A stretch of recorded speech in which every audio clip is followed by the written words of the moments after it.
In a press conference on June 17th, the Minister of Health, Akila Byron Nisbet, announced that St. Kitts recorded its first death as a result of COVID-19. The patient passed away at the JNF General Hospital, where a COVID-19 ward was established since 2020. The patient was one of 12 persons who were hospitalized with COVID-19 stemming from community transmission. At about 12:14 p.m., we received word that the Federation of St. Kitts and Nevis has recorded its first death as a result of COVID-19. We wish to extend condolences to the family and loved ones of the dearly departed. We have repeatedly said that we are not immune to the ravages of COVID-19, including severe disease and death. Just yesterday, we were reminded of the significant milestone crossed in the United States of America, with them having over 600,000 deaths. The vaccine prevents us from getting seriously ill and dying from COVID-19. While we mourn the loss of our first citizen, my trust is that this will serve as a wake-up call for all. Meanwhile, the minister lamented the outbreak of COVID-19 in Her Majesty's Prison on Keon Street, where several residents were tested positive for the disease. Minister Byron Nisbet said the prison outbreak was inevitable because of the vaccination status. This outbreak was inevitable without 100% vaccination coverage of all entering the prison. This cluster in the prison underscores the importance of persons working in essential positions where they are in contact with persons dependent on them for protection to be vaccinated.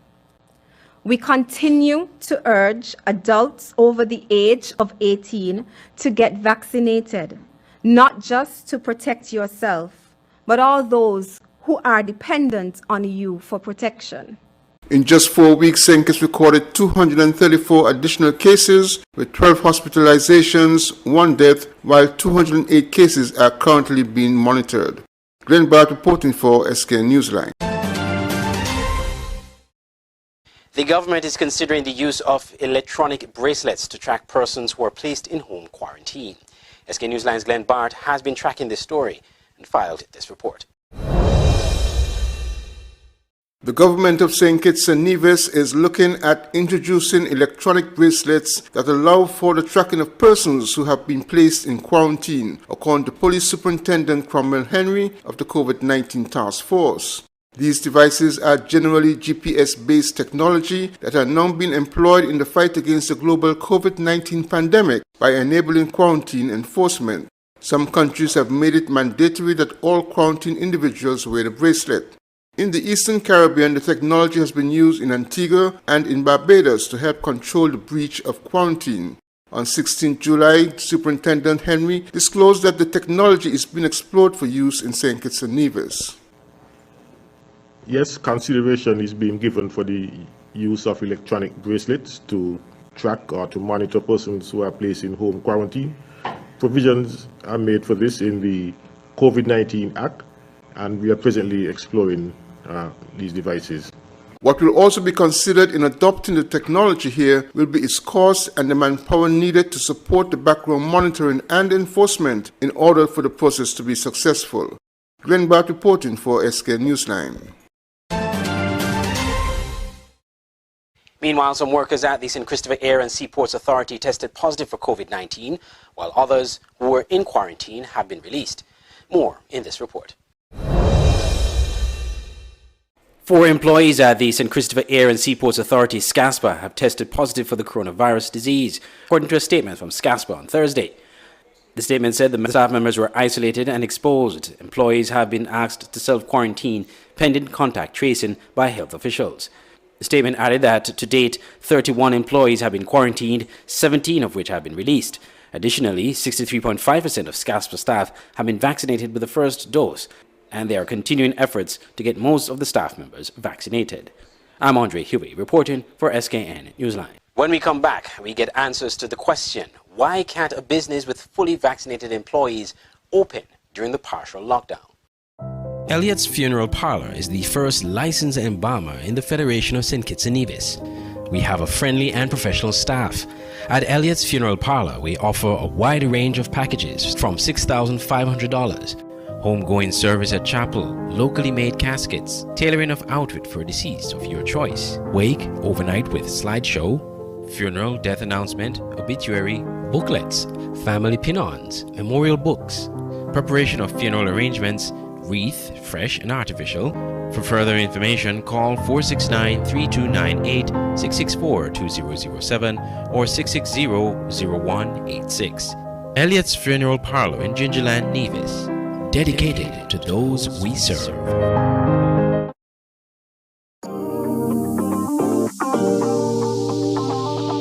I need some veggies for dinner. Let me just check the amount of sodium in this can. Oh no, this is too much. Let me try our next option. They did say it's healthy to consume less salt. This is much better. I am salt smart.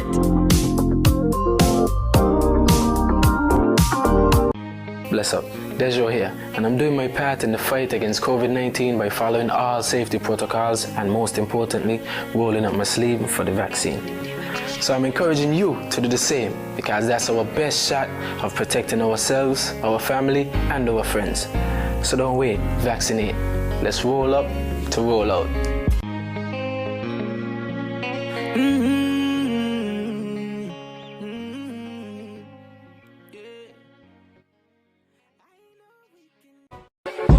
Auto Plus Car Wash, located on the College Street Gut, Bastille, St. Kitts. Bring your car to Auto Plus Car Wash to remove water stains, wiper marks. Get your doors, roof panel cleaned, seat floor mats, buffing, headlights, and engine wash. You get quality service at the best price at Auto Plus Car Wash. They really care for your car. Call 765-5140 or visit them on the College Street Gut, Bastille, St. Kitts. Auto Plus Car Wash, where the service is number one.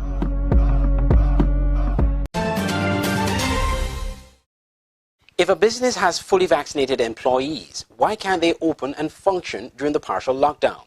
That question was posed to Dr. Cameron Wilkinson at the New York briefing on Wednesday. Glenn Bart reports. Vaccinated persons must comply with the COVID-19 lockdown regulations along with non-vaccinated persons because an insufficient number of people have not yet been fully vaccinated, said Medical Chief of Staff Dr. Cameron Wilkinson.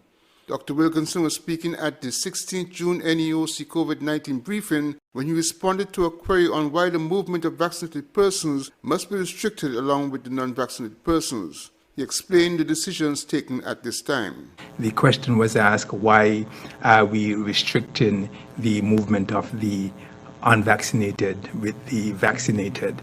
Yes, we know that being vaccinated, it decreases your risk of severe disease, it decreases your risk of death, and it also significantly decreases the chance of you transmitting the virus. We kept saying, though, that we have to look after the country as a whole, and until we reach a place where a significant proportion of the population is fully vaccinated, the persons who are vaccinated can still be a risk to those who are not vaccinated. As of 5 o'clock this afternoon, we had 66.6% of persons who had their first dose, and 31% who were fully vaccinated.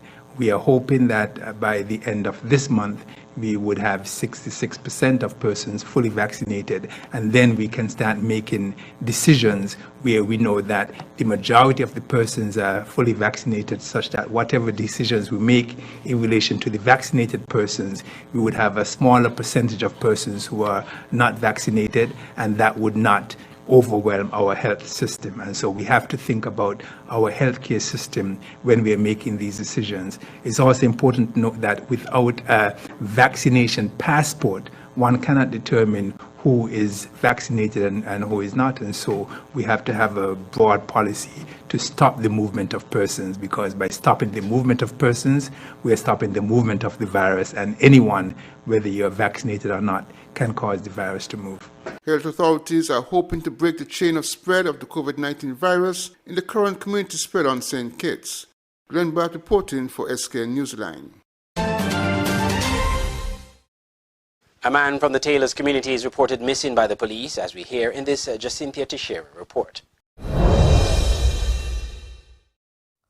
Police are reporting that Ashton Trevon James of Taylors Village is missing and was last seen on Friday, June 11, 2021 at about 7:54 a.m.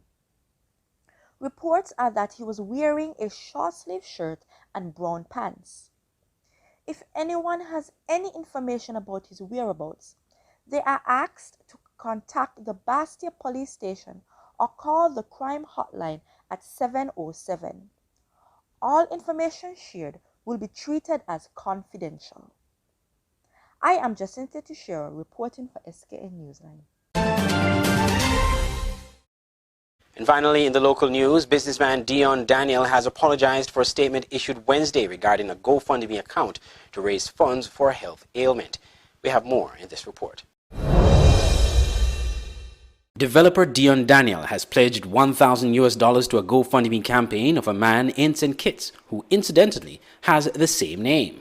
Mr. Daniel apologized to the wife of his namesake after he issued a statement regarding the campaign, thinking it was done for him. In a letter issued Thursday, Mr. Daniel said, quote, "It was brought to my attention that there was a GoFundMe page circulating in the name of Dion Daniel, purportedly raising funds for a health-related problem. At the time of this information, I was not aware of another person named Dion Daniel residing at Deer Bay, St. Kitts, who in fact was the person being referred to and for whom the GoFundMe account was established. It was on this basis that I asked for a statement to be published via the news media regarding same. I sincerely apologize for the inconvenience that this publication has caused, and as a kind gesture, I am pledging a donation of $1,000 towards the medical expenses of Mr. Dion Daniel in St. Kitts. The payment will be deposited today to your designated account. I will also encourage the general public to donate to this worthy cause. Again, I am truly sorry and wish Mr. Daniel a successful recovery and prosperous life ahead." End quote. I'm Audrey Huey reporting for SKN Newsline. When we come back, residents of Georgetown St. Vincent happy to return home since the volcanic eruption. The SKN Newsline website now offers you more news.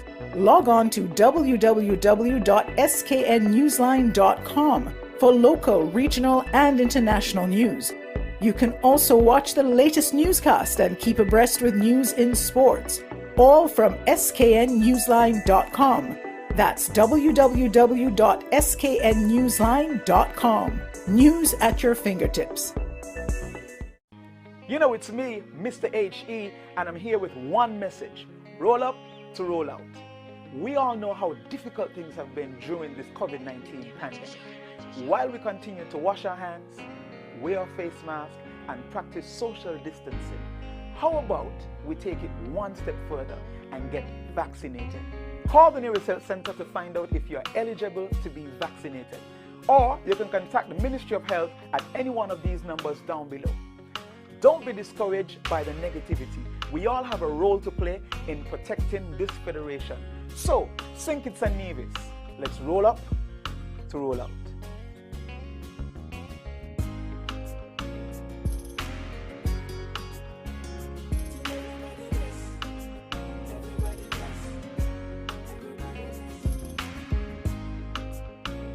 Stay abreast with news on St. Martin with SMN News. Visit www.smn-news.com for up-to-date news, scoops, opinions, and hard-hitting facts. SMN News, we tell it like it is. Visit our website www.smn-news.com. It's the new and improved SKN Newsline Android mobile app. With the SKN Newsline app, you can watch your news reports, the SKN Newsline Newscast, sports, special features, and so much more. You can also send us a WhatsApp or call us directly.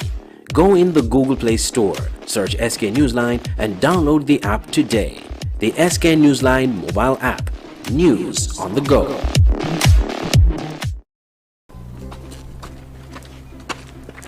Junior, can get popcorn, please? Don't tell Shane, Dev.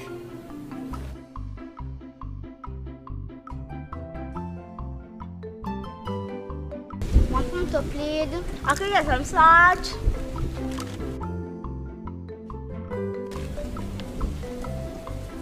More, please.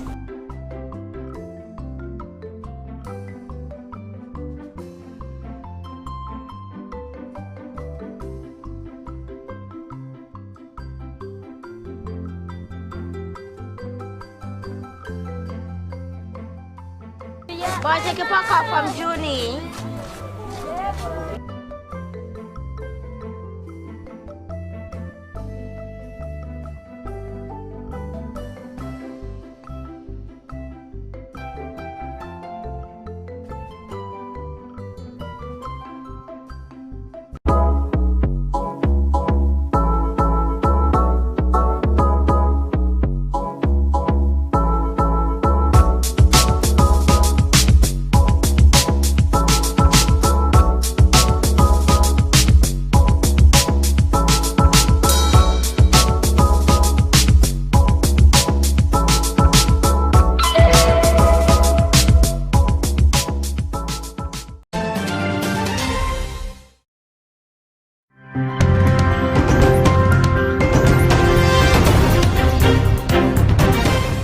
Welcome back. Some residents of communities in St. Vincent and the Grenadines that were in the red zone of the La Soufrière volcano are back home and are elated to have returned. SVG TV in St. Vincent and the Grenadines spoke to some of the residents of Georgetown. We can't take on that. I'm glad to put it back home from the bed. The streets of Georgetown have been cleared of volcanic ash by Bragza, and most residents undertook the daunting task of cleaning their yards and house roofs in advance of their return. Clean up this street, eh? Clean up my home and this street. In front you have more than 3-inch sulfur. Yeah, so I had to move everything. Well, I even get a barrier to move them, carry them by the road, by the bucket. Yeah. A lot of cleaning anyway, but I even moved them in the yard because they say it's good topsoil. So I just moved them on the concrete so far. Volcanic ash still sweeps through the community every now and again, but for the time being, the intermittent showers have kept the dust down. Some young men have helped with the cleaning and restoration of the community. Well, while I'm home, to be honest, feeling more comfortable. As you can see, we're trying to do some work and trying to get some money for goods, house supplies and stuff like that. To be honest, yeah, because some people are more unfortunate and some have money, some don't. Some have to work, some don't. I cleaned my yard and I did some road work here already, so. And other than that, I'm right here. Representatives of the National Emergency Management Organization, NEMO, were in the community registering residents and distributing food packages. We were told that this is just one of many distributions. One resident said he's not too excited about the distribution. It just mean the food stuff, right? Be here the sharing all about. Me doesn't run around and look for food, but I ain't get no food, so but I still live in, you know. Water, electricity, internet have already been reconnected in Georgetown. The Georgetown Medical Complex is, however, still not in operation as cleaning is incomplete. And it is not business as usual for many large and small businesses in the community. A tent has been erected close to the Rebecca Bridge as a security checkpoint, which is manned by 2 police officers. Reporting for SVG TV News, Larissa Pogsley-Kidd. In St. Lucia, after months apart due to COVID-19 pandemic health measures, some guests can now mingle with the local population. However, there's a caveat. These visitors must be fully vaccinated. We have more in this HTS TV report. The privilege of being fully vaccinated is being realized by visitors to the island shores, who can now roam about the island freely. Minister for Tourism Dominic Fady made the announcement while disclosing at a media conference that the pandemic-battered car rental sector is now back on stream. The car rental sector as well have been allowed to open to vaccinated passengers. This sector as you would recall, have not had the ability to do any business since March 2020, since the beginning of the pandemic. And a lot of businesses really were feeling the pinch and were up against it. And we really are pleased that we are able to see some return to activity for this sector. Despite the exemptions for immunized visitors, other players in the business like hired cars, H-plate drivers, are still awaiting certification. However, small accommodations, villas and apartments are being rapidly certified to meet demand in the tourism industry. We've opened up about over 200 villas, have received their COVID license to operate, in addition to 120 more that we are allowing to operate with vaccinated guests only. And we are currently in the process of processing some 200 more villas and apartments and locally owned Airbnb dwellings so that we can get more people back into the industry. Some 1,500 taxi drivers have been certified as well to operate, which is a significant number, and we're working closely with the Ministry of Health to get an additional 4,000 drivers, tourism transportation providers who are in the business of tourism transfers to get the H-plates back into circulation. Flights are also up and thousands of workers are now back at work. But it's not all good news, as hard-hit vendors await the return of cruise ship visitors. Fede says dialogue is underway in anticipation of the first ships to call port in Castries since the pandemic devastated the sector at the start of March 2020. Despite the setbacks, officials are upbeat given the rekindling of interest from key source markets. Our weekends are especially busy as it relates to the Heronera International Airport. We know the changes that have been made to the various protocols, including that for vaccinated travelers. And definitely we're seeing about 50% of our arrivals being vaccinated. And so for the month of May, the destination welcomed a total of 14,339 visitors. And of course, that did surpass our projections by 35%. And we're looking forward to, of course, like Minister said, a very busy summer period. According to the tourism minister, the island will welcome a new flight out of Newark from JetBlue on July 1st, a first in St. Lucia's history. Moreover, arrivals from Canada are also expected to rebound in September, and the U.S. market is up 81%. An aggressive tourism marketing campaign has been mounted in key source markets in a full court press to get the mainstay of economy up and running by 2022. Solange Alfred, HTS News Force.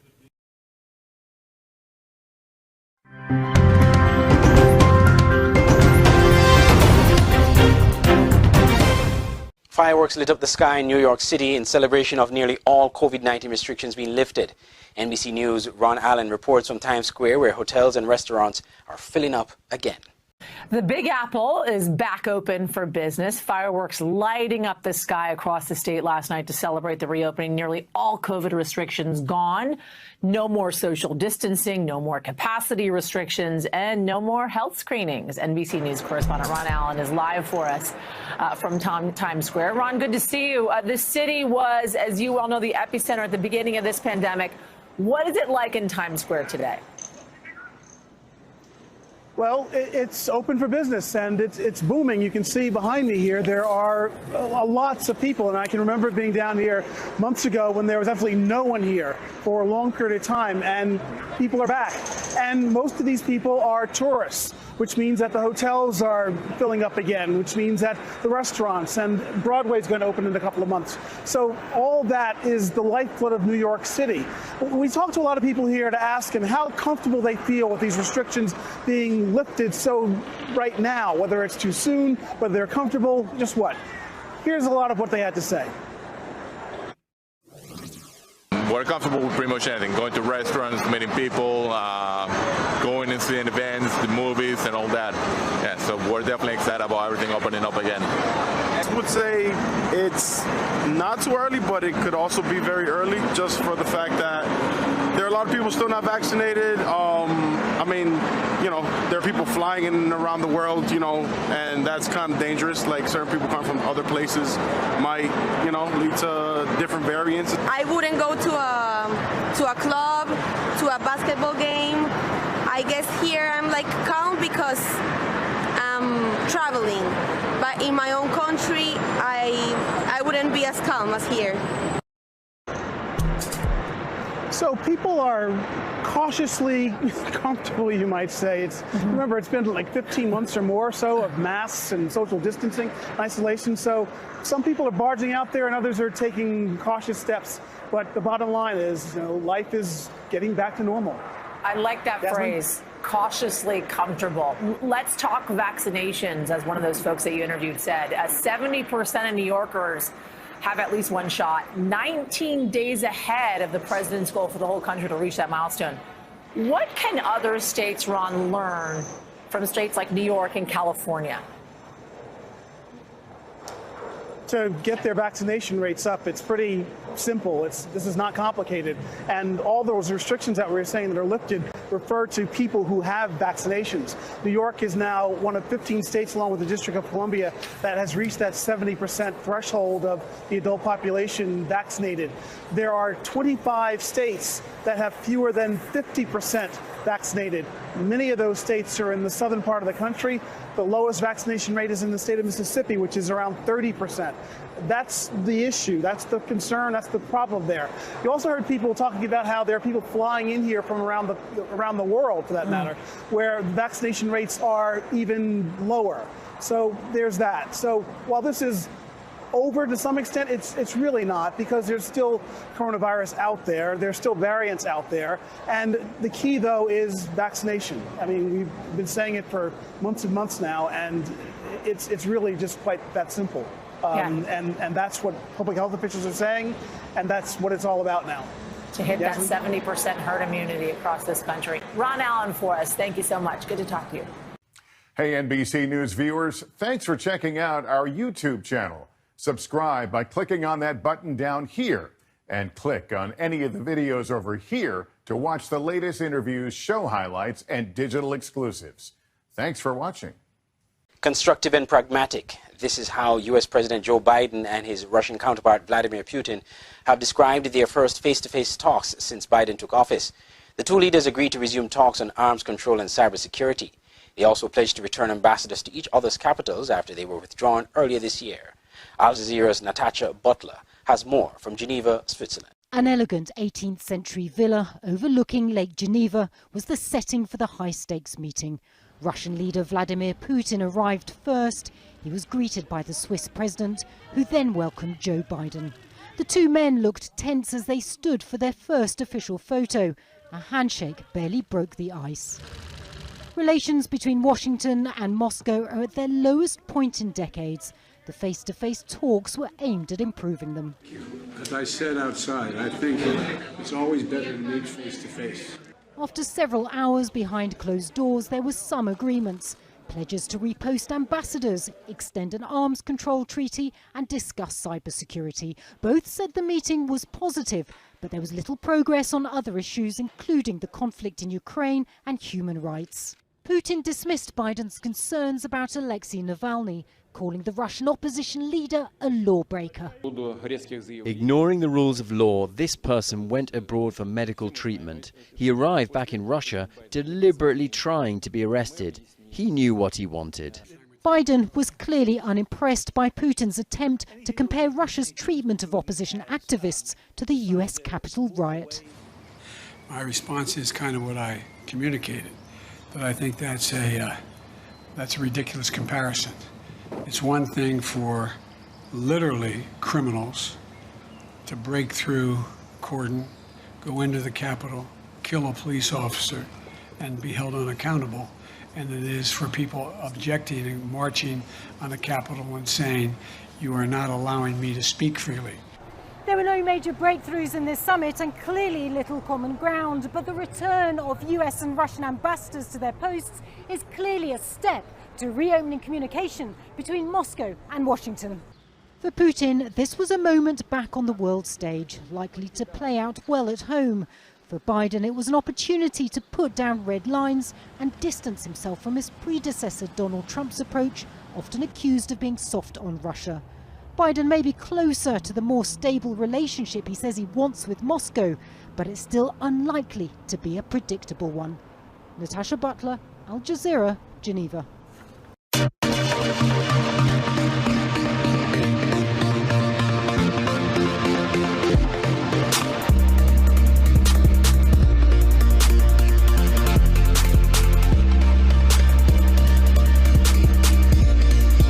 In sports, as we reported yesterday, the St. Kitts Nevis senior men's national team ended their World Cup qualifying campaign with a 2-0 loss to El Salvador on Tuesday.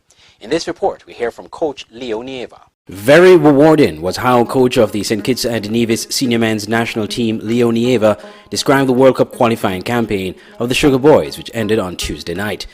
Coach Leo said, quote, "The goal has always been to leave a legacy here. We took over the national team in 27th in the ranking of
In sports, as we reported yesterday, the St. Kitts Nevis senior men's national team ended their World Cup qualifying campaign with a 2-0 loss to El Salvador on Tuesday. In this report, we hear from coach Leo Nieva. Very rewarding was how coach of the St. Kitts and Nevis senior men's national team, Leo Nieva, described the World Cup qualifying campaign of the Sugar Boys, which ended on Tuesday night. Coach Leo said, quote, "The goal has always been to leave a legacy here. We took over the national team in 27th in the ranking of CONCACAF and ended the competition with the selection in 11th. Very rewarding," end quote.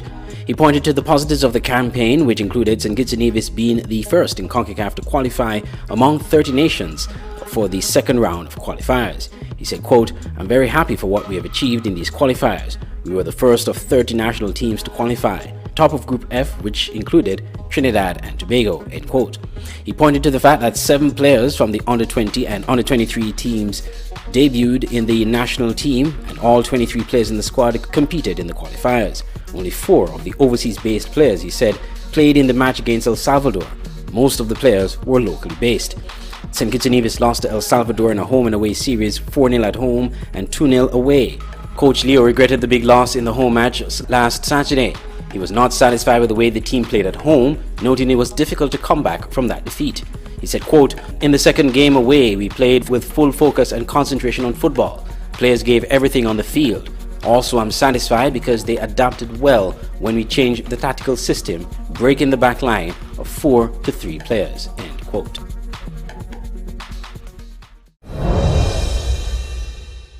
Led by Paul George's 37 points, 16 rebounds and 5 assists, the number 4 seed in the Western Conference, LA Clippers defeated the number 1 seed, the Utah Jazz, 119-111 in Game 5 of the Western Conference semifinals.